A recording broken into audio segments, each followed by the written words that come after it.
Balik lagi di Serbuk Senin Berbuku hanya di FM 91,2 Radio Kota Batik News Interaktif Solutif. Gimana kabarnya? Iya ya. Masih dengan buku yang sama ya. Rempah-rempah, persaingan dan perebutan pada abad ke-16 yang membentuk dunia modern. Baik, langsung saja tanpa berpanjang komentar, kita kembali ke buku ini. Sudah masuk ke bagian berikutnya mengenai nasib Willoughby. Ya, Willoughby ditakdirkan mati di laut untuk kedua kalinya. Di lepas pantai Norwegia, Esperanza dan Confidentia yang sekarang sudah usang, menghilang ditelan badai dengan semua orang di dalamnya. Membawa jasad Willoughby yang sudah membusuk tenggelam ke dalam laut. Chancellor kembali berhasil meloloskan diri dari badai itu, tetapi bencana menunggu di pantai Skotlandia. Edward berlayar langsung menuju pantai berbatu. Chancellor meluncurkan perahu kecil dalam upaya untuk mendaratkan sang duta besar. Berjalan ke arah pantai, perahu itu terbalik dihantam ombak besar, menyebabkan semua penumpangnya terjatuh ke dalam ombak. Chancellor tenggelam bersama putra sulungnya yang turut dibawa untuk mempelajari seluk-beluk pelayaran.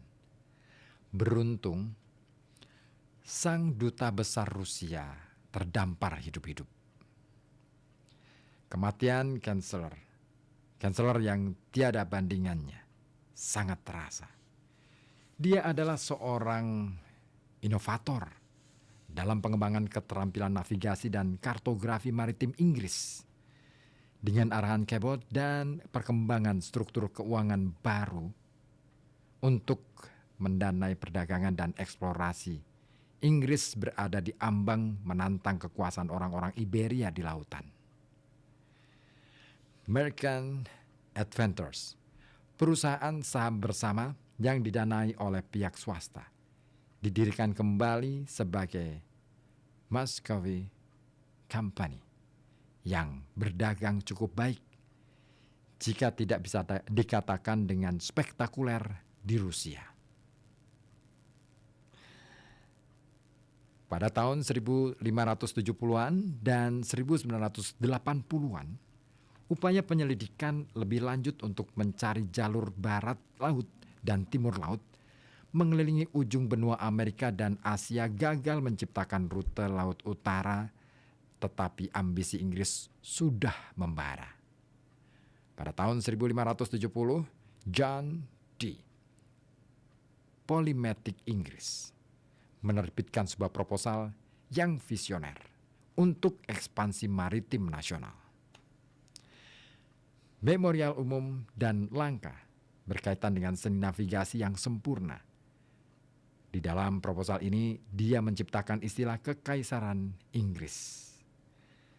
Melanjutkan Merchant Adventures pada tahun 1600, sebuah perusahaan saham bersama lainnya dibentuk, East India Company, yang ditakdirkan untuk menjadi pemain kuat dalam perdagangan global dan kekaisaran, dan sangat ambisius dalam mengejar perdagangan rempah-rempah. Namun, dalam jangka pendek, Tiongkok dan kepulauan rempah-rempah masih sangat jauh. Buku catatan Willoughby ditemukan dari Esperanza dan mampu bertahan. Catatan mengerikan tentang perjalanannya sebelum awak kapal tiba-tiba ditelan karbon monoksida. Di pinggir halaman terakhir, seseorang menambahkan dengan tulisan tangan yang berbeda, surga kematian. Itulah akhir bab 12. Oke, saya sapa terlebih dahulu yang sudah ikutan gabung di via live TikTok. Ada Yusuf Muhammad 110, tim Radio Win Gus Dur, halo ya. Lia Restiani juga ya sudah gabung, thank you. Nah, saya akan lanjutkan ke bab 13 dari buku Rempah-Rempah, Persaingan dan Perebutan Abad ke-16 yang membentuk dunia modern, karya Roger Crowley, sejarawan dan penulis buku bestseller asal Inggris ya. Nah, bab 13 ini diberi judul Gentarlah dengan Kerajaan Kami hormatilah kebijakan kami. Periode tahun 1530 sampai 1555. Nah, ini ngomongin soal peran Inggris di dalam ekspedisi samudera, meniru atau mengikuti jejak pendahulunya Spanyol dan Inggris. Saya bacakan langsung untuk Anda. Bangsa Inggris tidak pernah mampu mencapai Cathay yang terkenal, tetapi bangsa Portugis berhasil mencapainya dan pertemuan awal mereka dengan bangsa Tiongkok tidak berlangsung dengan baik. Mereka datang membawa pemikiran dapat menciptakan monopoli perdagangan melalui kombinasi kekuatan dan diplomasi dan telah ditolak mentah-mentah. Mereka gagal memahami bahwa kerajaan tengah tidak mengakui negaranya setara dengan pihak asing. Yang ada hanyalah penyerahan diri dengan bersujud. Agresi sejak awal berakhir dengan buruk. Misi Tom Pearce menyaksikan benturan antara dua pandangan dunia. Orang-orang Eropa yang mengganggu sangat berbeda dari semua bangsa jajahan yang pernah ditemui oleh Kekaisaran Tiongkok, dan negara yang paling tersentralisasi ini lambat dalam memahami dampak Phalange. Dalam jangka panjang, kontak pertama ini terbukti menjadi titik balik dalam sejarah. Konsekuensi yang langsung dirasakan adalah bangsa Portugis dilarang mendarat di semua pantai Tiongkok. Guangzhou ditutup untuk semua aktivitas perdagangan luar negeri. Ketika dibuka kembali pada tahun 1530, Phalange secara khusus tetap dilarang dan warga setempat diingatkan akan fakta tersebut. Di gerbang kota tersebut dipasang peringatan yang menonjol dalam huruf emas bahwa laki-laki berjenggot dan bermata besar tidak boleh masuk ke dalam wilayah ini. Provinsi Guangdong menjadi tempat yang terlalu berbahaya bagi bangsa Portugis untuk menunjukkan wajah mereka. Tetapi pada saat yang sama, peluang komersial terlalu menggoda untuk dilepaskan. Satu unit lada yang dijual seharga 4 dukat di Malaka berharga 15 dukat di Tiongkok. Pantai selatan Tiongkok yang bergantung pada perdagangan luar negeri juga menderita, dan pengelolaan ketat oleh para birokrat Ming di Beijing terlalu jauh untuk menutup semua kebocoran. Di dalam iklim ini, perdagangan ilegal terus berlanjut di sepanjang pantai lebih jauh ke timur, di provinsi pesisir tetangga Fujian dan Zhejiang. Pedagang Portugis menyembunyikan dirinya. Mereka melakukan aktivitasnya dari serangkaian pulau di lepas pantai, menggunakan pedagang Melayu atau Thailand untuk mewakili mereka. Perdagangan ini dilakukan dengan cara menyuap dan bekerja sama dengan pejabat dan Mandarin setempat. Pasar musiman sementara, bangunan darurat bermunculan di pulau-pulau ini dan memungkinkan aktivitas pertukaran barang. Para penyelundup disambut dengan simpati. Catatan menunjukkan Phalange yang datang membawa lada lokal, kayu secang, gading, minyak timi, gaharu, kayu cendana, dan segala macam dupa untuk berdagang dengan warga perbatasan kami. Harga mereka sangat murah. Setiap hari mereka membeli minuman dan makanan dari orang-orang kami. Harga yang mereka bayarkan untuk makanan dan minuman itu 2 kali lipat dari harga biasanya. Dan oleh karena itu, warga perbatasan kami dengan senang hati menyediakan pasar untuk mereka. Sepertinya hal yang kayak gini umum ya, sudah dari dulu gitu ya. Ketika ada pendatang, menjadi harganya naik 2 kali lipat. Nah, perdagangan tidak resmi ini disambut baik oleh kedua belah pihak, tetapi berlangsung kacau karena tiadanya hukum yang bisa ditegakkan dan kerap terjadi kekerasan. Ada garis tipis antara perdagangan dan pembajakan. Di samping aktivitas penyelundup Portugis ini, hadir juga perampok perampokan oleh bajak laut Jepang yang sangat dibenci. Wokuo, perampok kerdil. Bersama dengan kolaboratornya, orang Tionghoa dan Korea. Serangan endemik mereka dari pulau-pulau di Laut Jepang dan Laut Tiongkok Selatan menjadi momok bagi provinsi-provinsi pesisir Tiongkok. Catatan pemerintahan Ming menunjukkan bahwa penyelundup Portugis dan perampok ini terkadang bekerja sama dan sulit dikendalikan. Para pejabat di setiap wilayah, dengan masuknya orang asing ke pelabuhan, tidak berhasil mencegah masyarakat setempat untuk berdagang. Mereka merasa posisi istana sangat jauh, sehingga terus menerima hadiah haram dari orang asing dan mengizinkan mereka untuk menambatkan kapalnya. Orang-orang asing mempekerjakan preman daerah setempat dan melanjutkan perdagangan tanpa halangan. Kegiatan di wilayah bandit ini memungkinkan terjadinya peredaran barang, tetapi kesabaran pemerintah Tiongkok akhirnya habis. Pada tahun 1547, peningkatan pelanggaran terhadap dekrit kekaisaran akhirnya menjadi perhatian pemerintah. Pemerintah Ming sudah muak dengan kekacauan dan pelanggaran aturan di Fujian dan Zhejiang. Raja muda yang baru dan energik, Yuan, diangkat untuk membersihkan pantai dari penyelundup Portugis, bajak laut Jepang, dan sekutu Tionghoa mereka. Warga Tionghoa dilarang melakukan transaksi apapun dengan orang asing. Selama 2 tahun berikutnya, ekspedisi gencar diluncurkan terhadap para penyelundup dan maklar. Blokade menghalangi para pedagang Portugis dari melakukan perdagangan yang efektif. Penggerebekan dilakukan di sejumlah permukiman darurat di pulau-pulau itu. Serangan balik oleh orang Portugis dan kolaborator lokal meningkatkan suhu pertikaian ini. Pada tahun 1549, pasukan pesisir Yuan membasmi sarang para pedagang. Dalam pertikaian ini, sejumlah orang Portugis ditangkap bersama warga Tionghoa. Untuk memberikan contoh, 4 orang diantaranya didandani dan dipertontonkan di dalam kandang yang dibawa berkeliling ke kota-kota pesisir.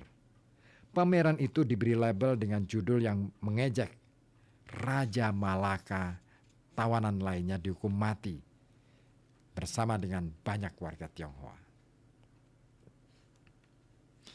Di antara orang-orang yang disapu dalam pembersihan sang raja muda dan dijadwalkan untuk dihukum mati adalah seorang tentara bayaran Portugis bernama Galote Pereira. Pereira dibawa ke kota Chuanchoto untuk menunggu nasibnya. Keberuntungan masih berada di sisinya. Raja muda yang terlalu bersemangat itu telah bertindak berlebihan. Sebagaimana komentarnya dengan masam, sangat mudah untuk membasmi para perampok dari luar negeri, tetapi sulit untuk menyingkirkan para perampok dari negara kita sendiri. Dia sedang membicarakan kaum bangsawan, golongan jubah dan topi. Kegiatan penyelundupan sangat menguntungkan banyak orang dan laporan balik ke istana menyebabkan kejatuhan sang raja muda. Dia telah mengeksekusi 96 orang, sebagian diantaranya adalah orang Portugis, dalam sebuah keputusan yang tegas. Dia diklaim bersalah karena melampaui batas wewenangnya dan mengambil tindakan tanpa proses hukum. Bersama dengan para pejabat lainnya, dia dijadwalkan untuk dihukum mati, tetapi akhirnya bunuh diri di dalam penjara. Galeote Pereira selamat. Orang-orang Portugis yang masih hidup terpecah menjadi kelompok-kelompok kecil dan tersebar ke seluruh penjuru negeri. Hal ini memberikan kesempatan kepada Pereira untuk mengamati Tiongkok secara langsung.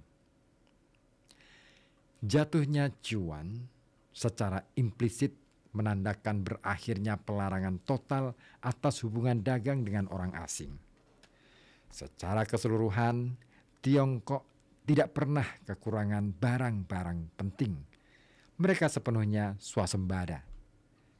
Seorang misionaris Dominika, Gaspar da Cruz, berkomentar bahwa perdagangan luar negeri Tiongkok sangat sedikit dibandingkan dengan lalu lintas perdagangan besar di dalam negeri, sehingga perdagangan luar negeri hampir dianggap tidak ada dan tidak dirasakan. Namun, perekonomian di sepanjang pesisir pantai selatan Tiongkok mengandalkan perdagangan luar negeri, dan perdagangan itu melibatkan barang-barang mewah. Rempah-rempah sangat diminati di Istana Kekaisaran, beserta barang-barang lainnya seperti gading dan kayu aromatik untuk ditukar dengan sutra, porselen, dan minyak kasturi. Ini adalah pasar bernilai tinggi dan bervolume rendah, dan setelah jatuhnya cuan, pedagang Portugis berada dalam posisi untuk mengeruk keuntungan. Masalah yang dihadapi oleh kedua belah pihak adalah mengakomodasi perdagangan yang berharga dengan para penyelundup yang berada di luar sistem negara jajahan tanpa mengorbankan integritas teritorial dan kekaisaran Tiongkok. Solusinya yang terjadi secara pragmatis muncul di lepas pantai Guangzhou. Setelah pengusirannya secara efektif dari Fujian dan Zhejiang, pedagang Portugis memindahkan aktivitasnya kembali ke barat menuju pulau-pulau di muara Sungai Mutiara. Guangzhou adalah pusat wilayah pesisir Tiongkok, tetapi tetap berada di luar jangkauan pedagang Portugis. Dengan dekrit emas masih terlihat menonjol di gerbang kota. Situasi di seputar pendirian pos perdagangan Makau tetap tidak jelas. Bahkan asal-usul namanya pun tidak diketahui. Mungkin penyelewengan dari kata teluk atau kuil Dewi Ama. Awalnya, para pedagang Folangji mengadakan pasar musiman kecil-kecilan di beberapa pulau ini seperti yang telah mereka lakukan sebelumnya. Di salah satu pulau inilah, Pulau Sangchuan, pendeta Jesuit Santa Francis Xavier meninggal pada tahun 1552 saat mencari orang-orang baru untuk diajak masuk agama Kristen di timur. Apa yang diinginkan oleh orang Portugis adalah pos perdagangan yang aman. Pembangunan kompleks benteng diterapkan dalam model ekspansinya, tetapi mereka belajar dengan cara yang pahit bahwa setiap bentuk perampasan wilayah Tiongkok mustahil diwujudkan dan mereka tetap dilarang dari melakukan aktivitas perdagangan yang diinginkan oleh Guangzhou. Kebuntuan ini akhirnya diatasi oleh Leonel de Souza yang bijaksana, Kapten Mayor armada Portugis yang akan berangkat menuju Jepang pada tahun 1554, di luar keterlibatan apapun dari Raja Portugis atau Istana Ming. Ini merupakan perjanjian informal di antara komunitas pedagang. De Souza berhasil membuat perjanjian perdagangan dengan Haidao, komandan pasukan pertahanan pantai Guangzhou, Wang Bo. Hal ini melibatkan suap, tawar-menawar, kesepakatan membayar pajak yang sedikit berkurang akibat tipu muslihat dan banyak pertimbangan. De Souza yang bukan seorang pedagang melihat masalah ini dari luar diiringi rasa hormat untuk negara Tiongkok. Dia mencatat bahwa setiap pedagang Asia lainnya diizinkan berdagang dengan membayar pajak pendapatan kecuali Folangji Eropa karena mereka adalah orang-orang berhati gelap, pencuri dan pemberontak yang bahkan tidak menaati raja mereka sendiri. Mereka tidak berperilaku baik di negara yang mereka kunjungi. Mereka melakukan tindakan menentang Tiongkok yang merupakan negara damai dan diperintah dengan adil. Dalam sepucuk surat yang ditujukan kepada Duke Beja, adik Raja Zhou III, De Souza menjelaskan reputasi buruk rekan-rekan senegaranya dan strateginya untuk memperbaikinya. Saya menjaga kapal dengan sebaik mungkin dan memberitahu orang-orang Portugis yang pergi bersama saya untuk tidak menimbulkan masalah dan jangan membuat kesalahan, karena mereka, orang Tionghoa, kaget dengan apa yang telah kita lakukan pada masa lalu. De Souza berhasil merebut hati para Mandarin setempat dengan pemeriksaan atas kapalnya, memberikan pemahaman atas protokol dan hierarki, dan acara hiburan yang mewah. Kami mengadakan beberapa pertemuan formal yang terhormat. Salah satu perwira Tiongkok yang ditunjuk sebagai laksamana naik ke atas kapal.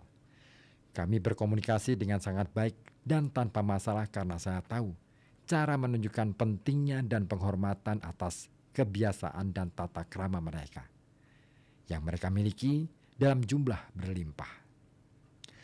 Saya menyambut mereka dengan hangat dan menawarkan jamuan makan serta beberapa hadiah yang mereka terima dengan diam-diam, karena mereka dapat dihukum berat jika diketahui telah menerimanya.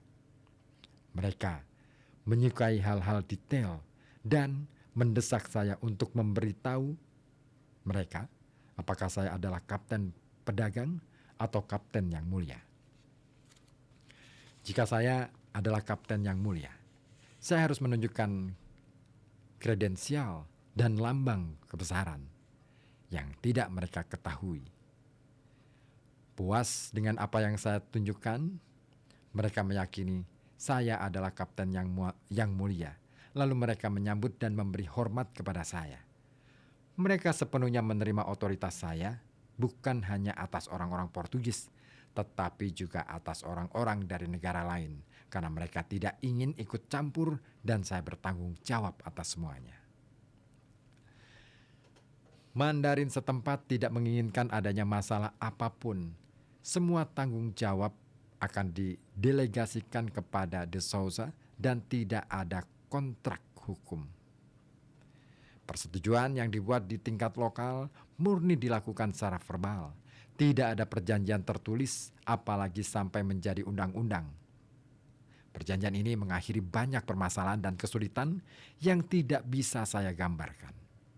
Ujar De Souza mengakhiri surat itu dengan nada puas, tetapi dia memang berhasil membuka pintu untuk perdagangan yang sah atau setengah sah, karena tidak terdeteksi radar dekrit kekaisaran, sebuah anomali di luar aturan sistem upeti. Para pedagang Eropa kini bisa berdagang dengan Guangzhou di pulau-pulau di muara Sungai Mutiara. Sekitar tahun 1557, dalam situasi yang tidak diketahui alasannya, mereka mendapatkan izin untuk menyewa semenanjung kecil yang kemudian disebut Makau, yang terhubung dengan daratan utama melalui sebuah jalan lintas sempit. Awalnya uang sewa langsung masuk ke pundi-pundi Haidao, tetapi setelahnya disetorkan ke perbendaharaan kekaisaran tanpa penjelasan tentang sumbernya. Sebidang kecil tanah tempat orang Portugis meninggalkan jejaknya ini memiliki status anomali. Pemerintah Tiongkok tidak pernah melepaskan klaim atas tanah itu karena merupakan bagian dari kerajaan surgawi. Kota tersebut membayar sewa tanah tahunan. Posisinya yang sempit di semenanjung memungkinkan Tiongkok untuk tetap menguasainya. Tanpa sarana untuk memproduksi makanan, kota itu tidak akan pernah mandiri. Cengkeraman yang dipertahankan oleh Tiongkok atas parasit yang bermanfaat ini diperkuat pada tahun 1573 dengan pembangunan tembok di atas tanah genting yang di dalamnya terdapat satu gerbang yang oleh orang Portugis dikenal sebagai Porta do Cerso atau gerbang pengepungan. Gerbang itu dibuka sebulan 2 kali untuk mengizinkan makanan dan perbekalan lainnya memasuki kota. Saat ditutup, gerbang itu disegel dengan 6 lembar kertas. Di atas portalnya tampak sebuah tulisan dalam bahasa Mandarin. Gentarlah dengan kejayaan kami dan hormatilah kebajikan kami. Pengaturan ini dirasakan cukup nyaman bagi kedua belah pihak dan sangat tidak resmi sehingga Kaisar Ming tidak tahu ada orang Eropa yang tinggal di dalam wilayahnya. Namun, Makau cukup berguna. Sebuah selaput permeable yang memungkinkan keluar masuknya barang untuk kepentingan kedua belah pihak tanpa hilangnya martabat atau integritas wilayah di sisi Tiongkok. Meskipun dengan status yang berpotensi berbahaya yang mungkin bergantung pada keputusan sewenang-wenang, Makau terus berkembang secara mandiri, juga di luar kendali raja-raja Portugis yang berada jauh dari tempat itu. Kota itu hanya memiliki satu fungsi. Makau adalah kota yang dijalankan oleh dan untuk para pedagang, seperti kota Venesia versi oriental, kota yang didirikan hanya untuk berdagang. Pada tahun 1638 dikatakan ada 850 keluarga Portugis yang tinggal di Makau. Orang-orang yang dinaturalisasi dan berdomisili di timur. Tinggal di salah satu kota paling mulia di wilayah timur berkat perdagangannya yang makmur dan paling mulia dengan setiap negara di seluruh dunia dalam segala macam harta dan barang berharga yang melimpah ruah dan memiliki lebih banyak kasados atau rumah tangga dan orang-orang kaya dibandingkan tempat lain manapun di negara ini. Pada paruh kedua abad ke-16, kota itu menjadi sangat kaya. Banyak dari kekayaan ini ada hubungannya dengan Jepang. Hubungan yang bagaimana? Oke, saya akan bagikan, tapi saya mau menyapa dulu di 0855 42912. Ada siapa nih? Irwan Kesot. Oh, Bos Kesot. Di Hulu Karanganyar. Ini ada teman kerja baru namanya Mas Yogi. Pesannya sangat semangat kerjanya. Sambil dengeran RKB kayak Mas Adi. Lagunya oke nanti ya. Kemudian Abbas di Comal. Assalamualaikum Mas Ribut. Waalaikumsalam. Hadir di Serbuk nih menyimak dan mengambil pelajaran dari sebuah buku. Oke, kalau di sini pejabatnya yang penting dapat pajak dari impor, rakyat dipaksa menggunakan barang itu supaya impor jalan terus untuk memperkaya para pejabat katanya. I don't know, mungkin begitu, mungkin ya kan itu oknum ya, nggak semuanya ya. Tapi dari buku ini kita dapat pelajaran penting ya, bahwa kehancuran sebuah negara tentu salah satu faktornya adalah perilaku korup. Ini yang terjadi di buku ini ya. Saya nggak tahu kalau di kenyataannya seperti apa. Anda lebih tahu. Oke, saya akan kembali selepas beberapa informasi yang mau melintas ini. Tetap di sini di FM 91,2 Radio Kata Batik.